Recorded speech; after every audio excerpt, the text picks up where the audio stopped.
Imagine that a demon appears to you tonight and tells you that you will live your exact life again.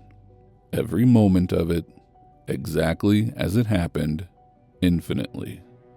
Every decision you regret, every relationship you stayed in too long, every version of yourself you are not proud of.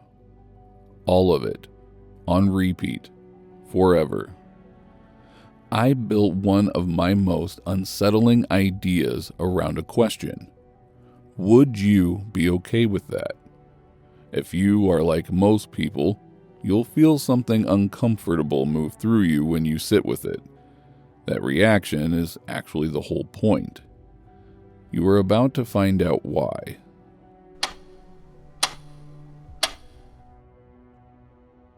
Eternal recurrence appears in two of my most important works. First, in the Gay Science in 1882, and then in Thus Spoke Zarathustra the following year. The way I introduced it in the Gay Science tells you everything about what I intended it to do. In the book, the demon leans down and asks whether you would be willing to live your life again exactly as you have lived it, down to every detail infinitely. And then I ask, would that thought crush you, or would it transform you? The physics of whether the universe actually repeats was not really my concern, and getting distracted by that question entirely misses the point. What I was constructing was an existential test, a thought experiment designed to produce a specific kind of psychological confrontation that ordinary reflection tends to let you avoid. When you think about your life normally, you have access to all the softening mechanisms that make the present tolerable. The sense that things can still change, that the future will redeem the past, etc., etc. Eternal recurrence removes all of that in a single move.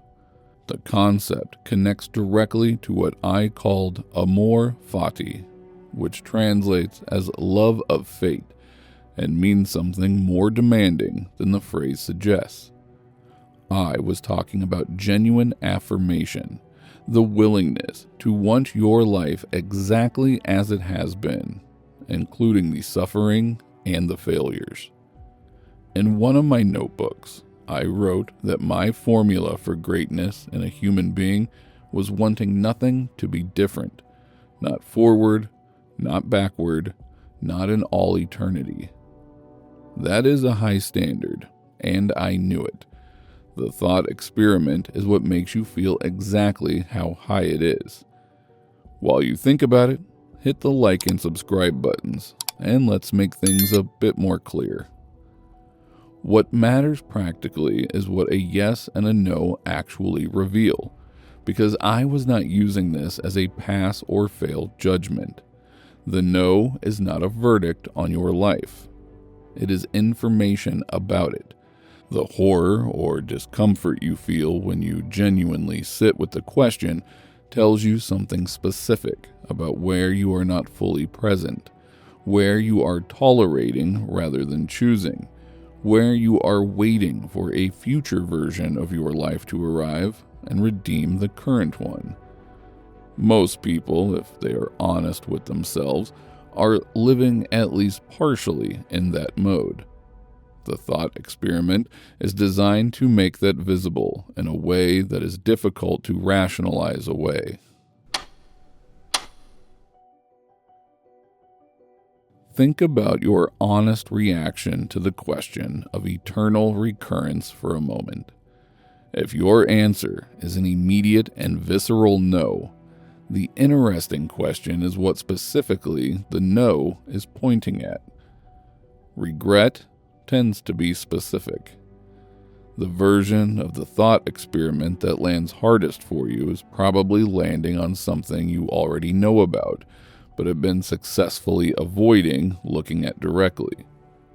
The relationship that has run its course. The work you keep doing because leaving would require a decision you are not ready to make. The version of yourself you have been planning to become once conditions are slightly more favorable.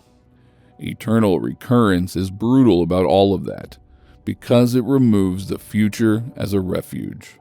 There is no later in which you fix things. What makes it different from ordinary self-reflection or even therapy is precisely the removal of narrative comfort. Therapy, at its best, helps you reframe your experience. It gives you a more functional story about why things happened, what they meant, and how they have shaped you. That is genuinely valuable. But it also gives you somewhere to put difficult things, a way of contextualizing them that makes them easier to carry. Eternal recurrence, however, asks a single binary question. Is this life acceptable as it is? That bluntness is either clarifying or destabilizing, depending on where you are when you encounter it. The time scale effect is the part that tends to hit hardest once you sit with the thought experiment long enough. Normal thinking about your life operates on the implicit assumption that the present is temporary. But if every moment of your life repeats forever, then every moment carries the full weight of your choice to be in it. The Tuesday afternoon you are sleepwalking through is not a placeholder. It is the life.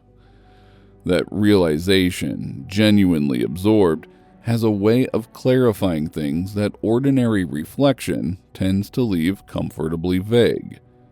In fact, one 2018 study found that people who reported a stronger sense of meaning in their lives were significantly more likely to describe their daily activities as less habitual, as things they were actively choosing rather than passively continuing. I arrived at the same insight from a completely different direction, roughly 140 years earlier. Moreover, I suggested that this test can point to a whole new way of living.